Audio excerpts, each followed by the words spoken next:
All right, welcome back to Gold Coast After Dark with your old pal, BP. It is Monday, the 26th of July, 2021.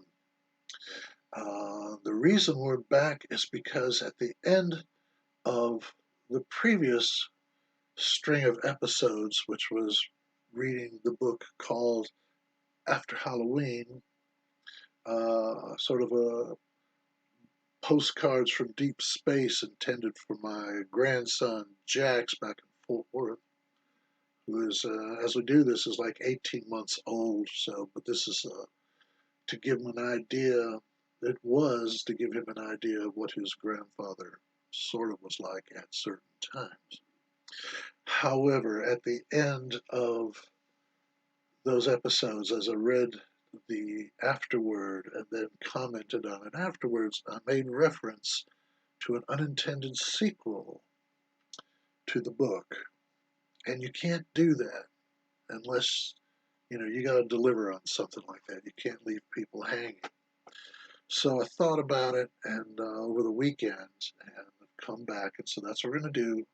Uh, that's what these are going to be dedicated to. This is, um, well, as I get into it, it explains why this is unintended. Like I said, these aren't lost chapters, not one of those sort of marketing things. These weren't pulled out for whatever reason. And, we'll hold them for later, though. Uh, they didn't exist when After Halloween was finished the first time. But we'll get to that. Um, so, but again, so this is not so much intended for my grandson Jax back in Fort Worth, um, because After Halloween was sort of a fairy tale. Uh, this book, which is called A Fragile Thing That Can Only Exist Where Fragile Things Are Loved, is not. Um, it's no less true for that. Um, Jax, pal, um, you need to check this out when you're like 12 or 13 years old, which is the age I was when an adult first spoke to me as something other than a kid, said something to me other than, "How did you like the birthday party? Was the cake good? Have you done your homework? Did you brush your teeth?" Uh, that's a turning point in one's life. So, right now, as I make this recording, your life, and for some years to come, uh, hopefully, will be all sunshine and rainbows and laughter and fluffy puppy dogs, which is as should be. So, come back to this, uh, you know, in a few years, okay, when you can maybe get a better grasp of what we're going to be talking about here and what's involved. All right, so here we go. I'm going to try to keep these installments shorter to make it more like you're reading a book instead of listening to me drone on and on for hours. So going forward, there will be less talk in the beginning. We'll pretty much get down to it. So this book, A Fragile Thing That Can Only Exist Where Fragile Things Are Loved, is unique. Is that on the back? See that? That's a warning, caveat emptor, uh, saying you don't want to buy this book unless you've already read After Halloween. We'll get to that in just a minute. So we're going to get started. And here, to make it official, is our old pal, Mr. Three of Spades. So we know we are at the start of the book. So here it is again, right? A fragile thing can only exist where fragile things are loved. And we start with a quote from the late Carl Sagan from his book Cosmos, an excellent book, I say here and now, without fear of contradiction. And Carl wrote, "The Pythagorean idea of a perfect and mystical world unseen by the senses was readily accepted by the early Christians and was an integral part and component of the early training of Johannes Kepler. Kepler himself, interesting guy. I will leave it to you to look up and find out about it. We are not going to dwell on him here. All right, now again, as has been noted, it was never my intention to write a follow-up or a sequel or anything to After Halloween, but the events that transpired in the wake of its publication compelled me to do so. Now, I haven't enjoyed anything resembling a regular sleep cycle since the end of the last century. And now, sleep is something that arrives at random intervals for different lengths of time. And generally, I can count on 3 to 5 hours of sleep over the course of a 24-hour day. Bedtime has become whenever I am too tired to do anything but lay down and sleep. Okay? I yawn a lot, and I often find myself struggling to stay awake. Now, it's a curious thing. It doesn't matter what time I crawl into bed, middle of the night or early in the morning, middle of the afternoon. I lie on my right side and I read until I drift off. More and more often, once I get settled, I feel the familiar pressure of my dear departed boogie against my lower back. And you see, I come from a long line of superstitious people, believers in the old ways, to whom the passage from one century to the next meant a little more than just changing the numbers on a calendar from the day before. They read tea leaves. They tossed salt over their left shoulder. They believed in the evil eye, and they would dangle a threaded needle over an expectant mother's stomach to foretell the unborn child's sex. They were careful not to step on graves and placed a mirror on or next to the front door to keep evil spirits away. My grandparents' neighborhood, which was just chock full of Eastern Europeans just like them, you would walk down the street in the early morning and you would see, as the sun rose above the houses on the east side of their street, Alexander Avenue in East Chicago, Indiana, as the sun broke, you would see it reflected off mirrors after mirror after mirror after mirror on these doors, these great beams of light shooting back into the sky to protect them.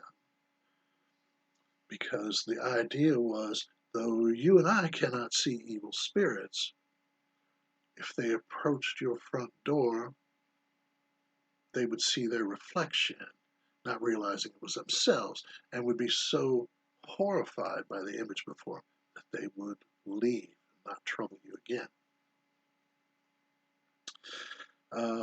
My people professed a belief in God, but they weren't particularly sold on the idea of heaven. But they certainly believed that bad people suffered the eternal torments of perdition's flames. Now, finally, while they may have talked with plants and animals or called on the spirits of dead relations, they put no stock in astrology, though they were not above encouraging children to make a wish on the evening star.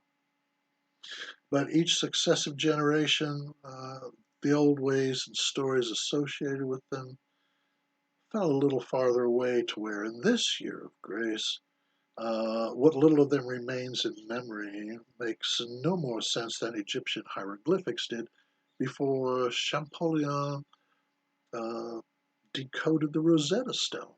Okay?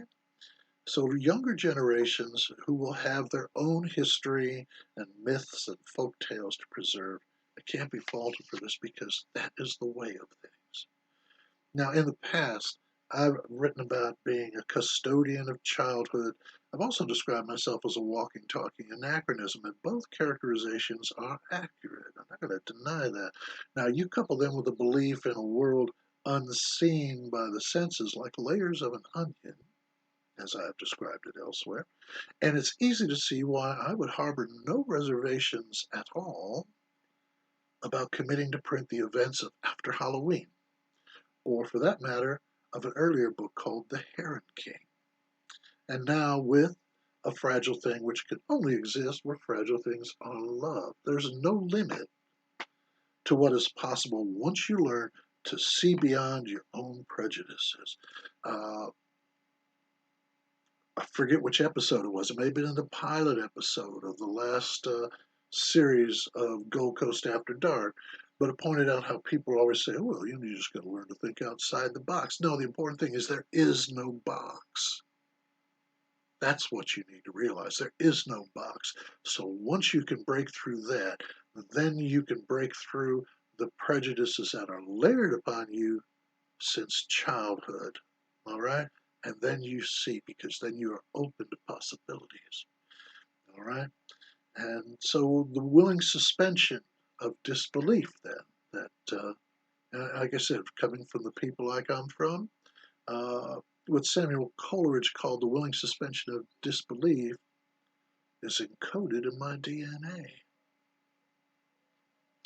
Now, as has been noted, again, it was never my intention to write what, at first glance, this book appears to be, which is a sequel to After Halloween.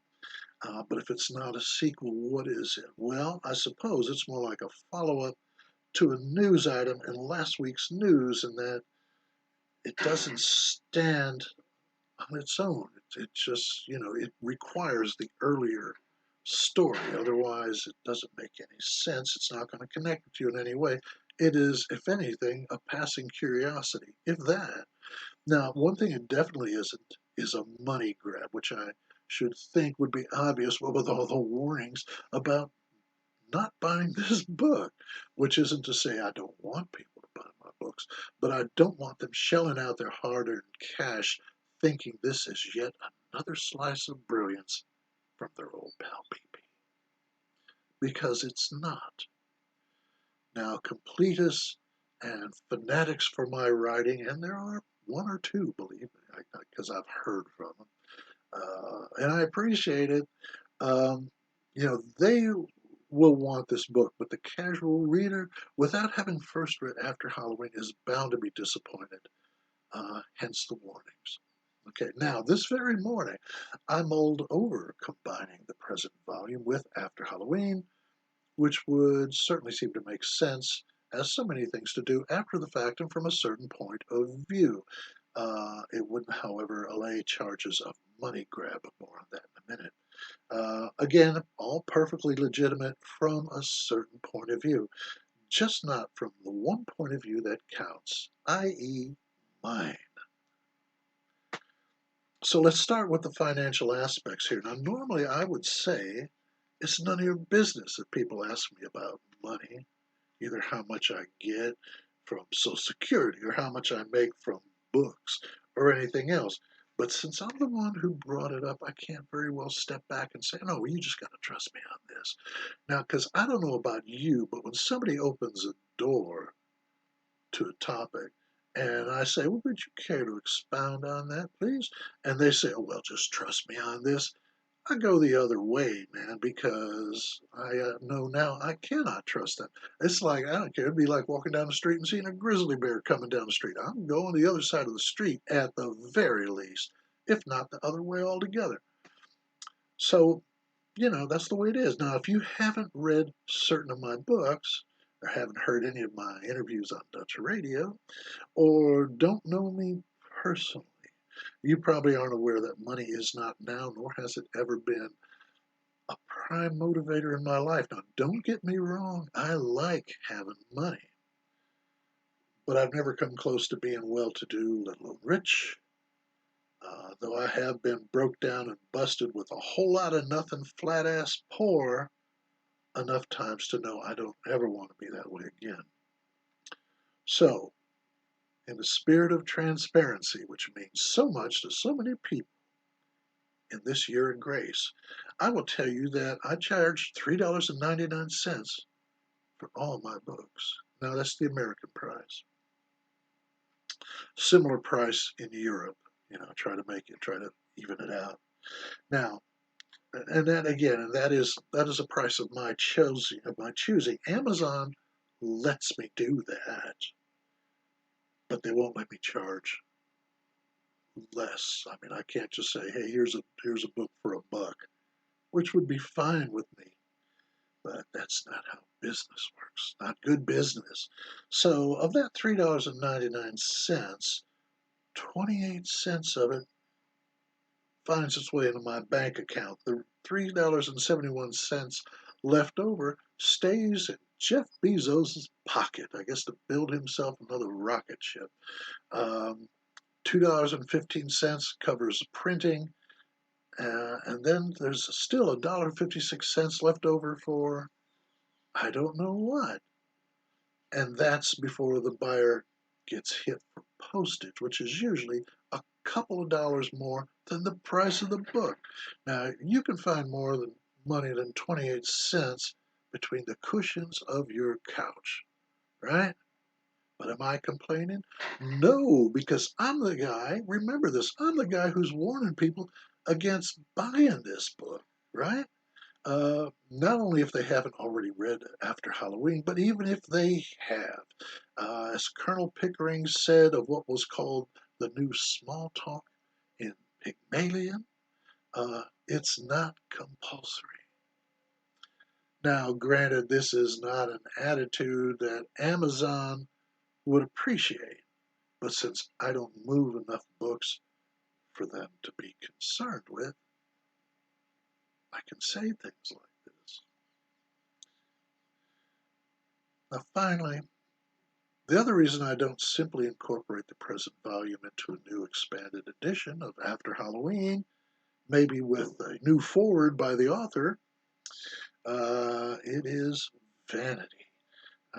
I'm quite fond of the covers of both books and would hate to have to shelve one of them. And this too, if the current work were only available as part of an expanded edition, those stout and true hearts who bought a first edition copy of After Halloween would have to pay all over again for something that included a text they'd already purchased in good faith.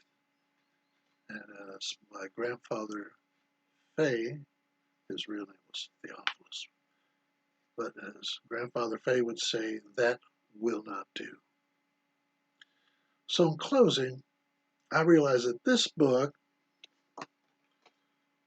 the actual meat and potatoes of it, doesn't qualify as a hefty tome. Excuse me for a moment. Back again. Um, it's only as long as it needs to be, only as long as it could be. What it has to say required a certain feel that only comes with brevity.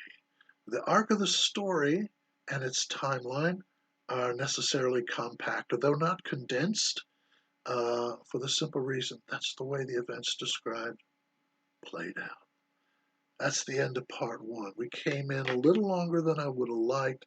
I was hoping for 15 minutes. I got to talking too much, so it looks like we're going to come in just under 19. All right, here we go. Mr. Dancing Jack of Hearts is still dancing away, and he lets us know for sure that we have reached the end of the day. So,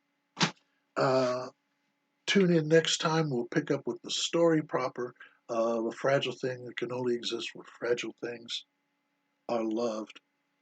On Gold Coast After Dark with me, your pal, BP.